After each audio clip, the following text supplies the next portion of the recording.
The massive ship has drifted to a stop in the Caribbean. Aboard, thousands of people huddle in the darkness, hoping to escape their nightmare.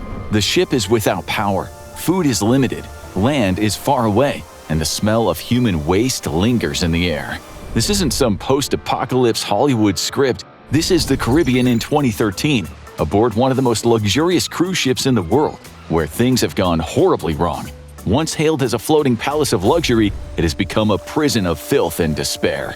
This is the tale of the infamous Carnival Poop Cruise on this episode of The Infographic Show. If you're booking a cruise today, the Florida-based cruise line Carnival is one of the more affordable options. It's one of the most popular brands, operating a fleet of 27 ships. It's known for its low cabin prices, making it an ideal choice for families. But that price also has a dark side. The chain is known for many of its top restaurants and attractions that come with steep upcharges once you're on board.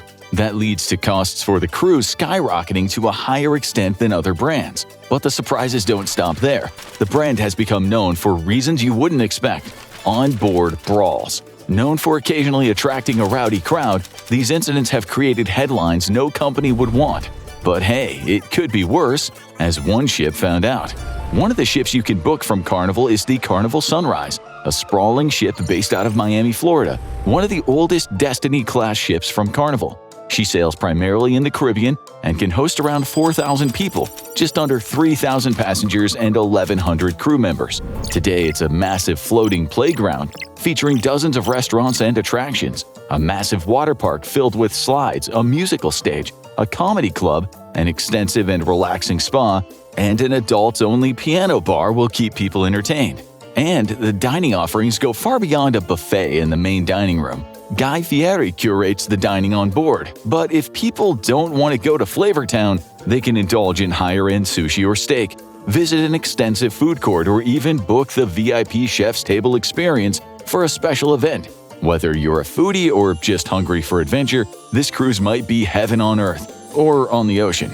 But it used to have another name, one that'll send chills down the spine of cruisegoers. Once known as the Carnival Triumph, this ship boasted all the frills and excitement of today's modern vessels. But beneath the surface, trouble was brewing.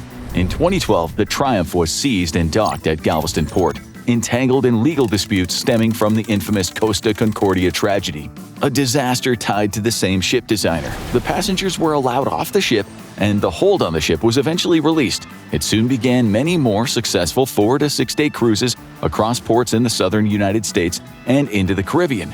At least that's what they're supposed to be. When the Carnival Triumph set sail on February 7, 2013, it had almost 4,000 people on board and some big problems. The ship was one of the oldest in the fleet and had been dealing with technical issues for some time. Delays at ports were common, with the ship experiencing power difficulties, and the crew even having printouts ready to inform passengers of delays. But despite this, the ship soldiered on. There was a lot of money on the line, and the ship had a bunch of fail-safes in place in case of failures. After all, how much could go wrong on one cruise? For the first day, it was nothing but fun in the sun. The ship docked at Cozumel in Mexico, and after a day of touring, passengers boarded the ship and had dinner. Then they milled around for plenty of late-night activities, before retreating to their cabins for a relaxing night's sleep, only accompanied by the gentle swaying of the ship. It was the beginning of a multi-day cruise that promised to be full of memories, and plenty of begging from the kids for all of those upcharge attractions. Later that night, they awoke to the sound of blaring alarms. The passengers raced out of their rooms to see smoke filling the ship and people shouting in panic. No doubt many worst-case scenarios raced through their minds, most famously the Titanic hitting an iceberg. Modern cruise ships are equipped with advanced safety systems, all designed to make them virtually sink-proof from routine damage. But even the best designers aren't foolproof. User error caused the Costa Concordia to capsize and sink, tragically claiming the lives of 32 passengers and crew members. The culprit aboard the Carnival Triumph was a fire in the aft engine room, which the system immediately took control of. The automatic fire extinguishers took over and the fire was quickly put out. But it still caused a lot of damage, knocking the engine out of commission and causing a catastrophic power failure. While the ship usually would have plenty of backup systems to help it in the event of a power loss, the maintenance crew had let a few things slip on the older ship. Several of the generators were malfunctioning, and the ship had set sail with only partial backups. That was about to come back to haunt them, as the backup systems had all been affected. In other words, the ship was up a creek without a paddle. It soon became clear that the ship was totally without power or propulsion. All the cabins were without lights or other amenities, and none of the ship's larger functions were operating. The ship was at the mercy of the currents, a massive structure floating aimlessly off the coast of Mexico. Making things worse, the ship's climate control systems were offline, meaning no air conditioning. This would become a major problem when the sun came up and started baking the ship and everyone on it. And the problems were about to get worse and smellier. Cruise ships have thousands of people on board. That's a whole lot of bathroom breaks. So the septic system on a cruise is one of the most complex and critical systems on board. These systems collect waste from the thousands of toilets, process it through multiple layers of filtration and treatment to remove biological risks. They then release the treated water in designated dumping zones, minimizing environmental impact. It keeps everyone on board safe from the nasty results of all those trips to the buffet. Larger ships might have incinerators that deal with solid waste quickly, cutting the process down. And when that breaks down, things get bad. Very bad. As the hours wore on and the people anxiously waited for the ship to regain power, a foul stench started to drift through the ship. Toilets stopped working, and sewage was beginning to seep onto the passenger decks. One of the few things still working on the ship was the intercom system. Crew members tried to advise people not to flush the toilets, which caused the smell to only get worse naturally. But it was better than a failed flush, which could cause the toilets to overflow and flood the cabins with human waste. And as it would turn out, none of this was unforeseen. It would later turn out that the crew of the Triumph had set sail with only 2/3 of the generators working, and the ship's fleets had a history of generators catching fire.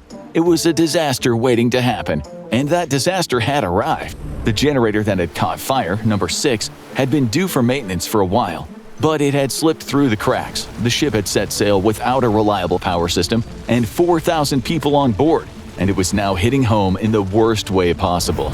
And there's only one thing worse than the disaster: the way people act in it.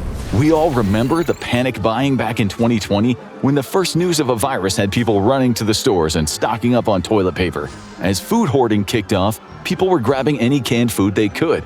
Unfortunately, when people are in a crisis situation, more often than not, they'll look out for number 1, even when they're in a situation where they literally can't get away from the other people they're competing with. And as the hours wore on, that became unpleasantly clear. The crew was hard at work trying to restore the power to the ship, but it soon became clear it wasn't happening. The ship was far enough from the shore that lifeboats were not a feasible option to get back to land, so the ship would need to wait for rescue. It looked like this multi-day cruise was about to get a lot longer. It's not clear who decided to hit the commissary first, but reports soon emerged of food hoarding. People took anything they could get back to their cabins, starting with non-perishables like cereal boxes. And when one person starts claiming their resources, everyone else soon follows. Then all hell breaks loose.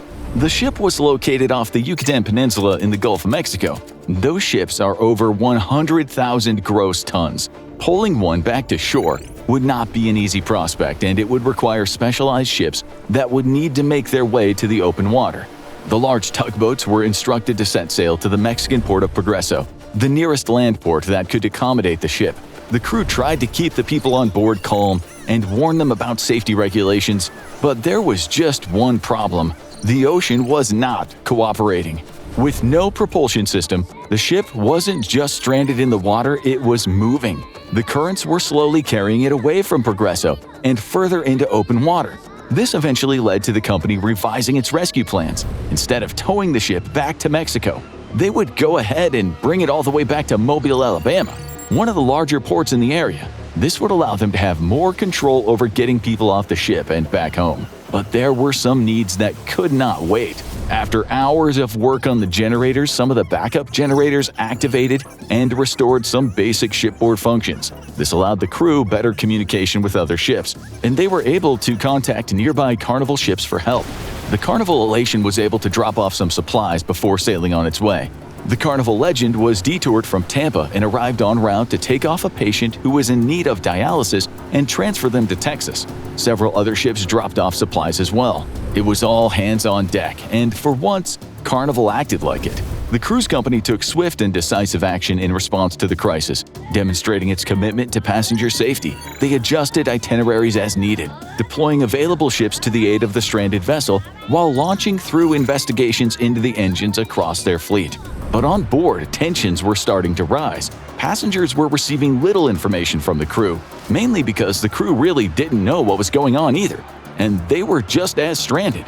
And as the first day's sun hit the ship, the heat started to build up, and it soon became unbearable. Cruise ships are mostly made of metal and are kept cool via air conditioning and climate control systems. Without them, the heat builds, and that can not only be unfortunate, it can be hazardous. There's no relief from the sun in the middle of the Gulf of Mexico during the day, and that meant the heat started to build quickly within the lower deck cabins. People who were in those quarters found it impossible to sleep there, and they headed upstairs for cooler quarters, but there were none to be found, and all order on the ship was about to break down. As the ship drifted aimlessly in the water, panic among the passengers started to spread. It was going to be several days of these conditions, and things were not getting any better. The rancid smell of human waste was becoming a constant companion, and another indignity was about to emerge. The crew distributed red bags that were to be used for human waste. That's right, the passengers were supposed to poop into them or scoop their waste out from the toilet and leave it for pickup outside the door. Needless to say, this didn't go over well. And it wasn't just one horror story on the cruise, it was thousands. Every passenger on the ship had a different experience, and they would all be willing to share them when they got to solid ground again. The rations started getting less and less as the days dragged on. While some passengers managed to get hamburgers, one reported being given a cucumber and onion sandwich, just sliced veggies on bread. Fights became common on the ship, with people desperate to get whatever they could get their hands on, especially in the early days when rations were still a little more available. But it wasn't just selfishness that drove people to bad behavior. Some were just pushed way too far. One passenger reported an attempt at screening a movie with the limited power the ship had, only to have the collective entertainment interrupted by a raving, angry man who had to be taken away by the crew. It was clear tempers were wearing thin. The good news is the ship had some sort of food. The bad news is they didn't have refrigeration or normal sanitation procedures. It wasn't long before people started coming down with food poisoning, and that meant the entire ship started to resemble one massive sickbed. At least it wasn't contagious, as past outbreaks on ships have been, but it made for an even more unpleasant environment. Many of the cabins were uninhabitable, leading people to dragging their mattresses up to the airier atrium. Stepping over a sick person can really kill your appetite for an onion sandwich. But hey, it could be worse. Wait until you see what's for lunch. As word of the rescue started getting closer, the crew wanted to give the unfortunate passengers something to remember. They had saved some luxury food on ice while distributing what they could in rations, so they surprised the passengers with a surf and turf lunch. The problem was the food wasn't supposed to last that long. The turf part didn't receive any complaints, but the surf part was a split lobster tail that seemed to be well past its prime. The lobster was turning brownish gray around the edges, a deeply unappealing prospect. But many people were willing to take the chance. It was February 13th when large seagoing tugboats arrived to latch onto the ship and tow it back to shore. The ship had received some more supplies from the air, including some directly from the Coast Guard. But the situation was still grim, and everyone on board hoped it would be over soon. But it was not to be. The conditions in the sea weren't exactly ideal for towing. With strong winds, the arrival time kept getting later and later and later, slipping into the next day. More tugboats arrived, trying to compensate for the wind resistance, and then the line broke. Things went from bad to worse, as one tugboat's tow line just couldn't take it. Thankfully, there was no damage to the ship as a result, but it required another delay for recalibrating. The food poisoning epidemic on board was getting worse, and on board things were grimmer than ever. Sewage had gotten so overloaded that it was now running down the walls. The floors were soaked with urine. People had taken to dragging sleeping bags outside to sleep on the deck, choosing the wind and rain over the burning heat and relentless stink inside of the ship. And as the ship drew closer to port, another plague was waiting: the media. By now, news of the poop cruise had spread around the world. While many people found it funny at first, soon reports of just how bad things were on board crept out, and everyone wanted to see it for themselves. The family members of the people on the cruise were waiting on shore in Mobile, as were medical teams. But so were many news anchors and reporters hoping for a glimpse at the disaster zone inside. Everyone knew they would be shocked by what was inside, and so did Carnival, so they sprung into action. This was one of the biggest embarrassments in Carnival's history. It's the kind that damages a company's reputation for a long time, similar to that time McDonald's maimed a lady with hot coffee, and Carnival did not want it to get out. And so they made one last bad PR decision, ordering the countless sick people on deck to drag their mattresses back to their rooms so the entire ship wouldn't look like a floating sickbay when they arrived on shore. It was a final indignity for many of the passengers, one they would be more than willing to share with the media. And there was still a lot of story to be told in the saga of the poop cruise. When the ship sailed into port midday on February 14th, the people started pouring off, much to the relief of many of their family members. There were plenty of disturbing stories that came off the ship, including a traumatized boy writing his parents a goodbye message in case the doomed ship never made it back to shore. And when people came off the ship, many of them were in bad shape. A number had to be taken to the hospitals and hooked up to IVs due to dehydration and food poisoning. But when the fog cleared, passengers weren't scared anymore. They were angry, and they wanted everyone to know it. From the moment they got off the ship, people were not having it with Carnival anymore. Many rejected Carnival's offer of buses to take them to the airport or other destinations. Instead, they chose to have people pick them up and immediately take them to get some real food and a shower. And they wanted answers. There were too many things that went horribly wrong on the cruise, and Carnival knew the ship was on shaky ground when it took off, which raised the question, who was going to hold them to account? And that's where the lawyers come in. Lawyers are quickly on site at any major disaster, and this one seemed tailor-made for them. No one died, so it didn't seem as exploitative, but there were thousands of people with pain and suffering claims, and an elaborate and dramatic story filled with disturbing twists and turns. It was the kind of story lawyers dream of taking to court, and sure enough, soon the first clients were seeking representation as they received Carnival's offer for compensation, a refund and a free cruise, plus $500 in cash. Somehow, that second part didn't seem that appealing, so it was time to head to court. There was just one problem: Carnival had lawyers too.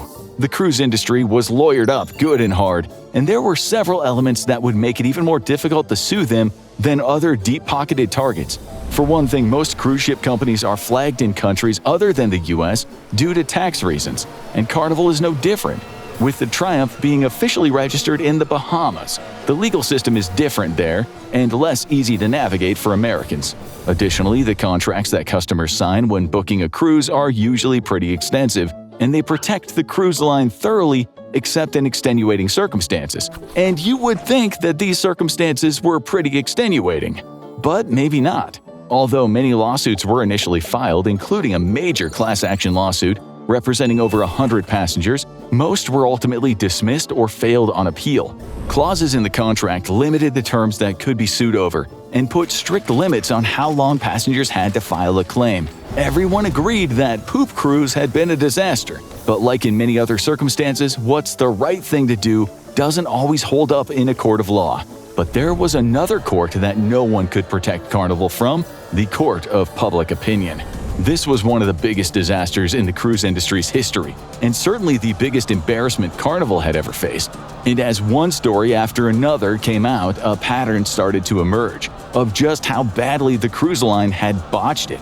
Stories of past engine malfunctions on the ship emerged, including a bride whose cruise was delayed so badly that she missed her own wedding when they skipped a planned port. It was clear that the Carnival Triumph never should have set sail at all. And the trouble for the ship wasn't over just yet. The legacy of the Poop Cruise wasn't going away anytime soon, and it was clear that interest in sailing on it would be down for a long time, maybe forever. But it wasn't just this ship that was going to take a PR hit. Months after the cruise, Carnival's bookings were still way down, as no one wanted to take a chance on being on the next Poop Cruise. Suddenly, those rock-bottom prices started to look a lot less like an enticement and a lot more like a fire sale. And the more stories came out about the various technical difficulties on Carnival cruises, the more it looked like the company's reputation might be permanently damaged. But people do have short memories and things change fast. As of 2024, the company is back on top, with a whopping 37% of worldwide cruise revenue. A big part of this is because they own a lot of smaller cruise lines, like the luxury cruise lines Seabourn and Cunard, and as such, their fleets dwarf any competitor. But the Carnival alone has the highest number of passengers of any line, with around 6 million people setting sail in 2024, for an affordable cruise filled with water slides, chicken guy, and hopefully much less drama and stink. If you were stuck on the Carnival Triumph during this disaster, what would you have done? Were the passengers right to be angry? Or is this just a part of the risk you take on vacation?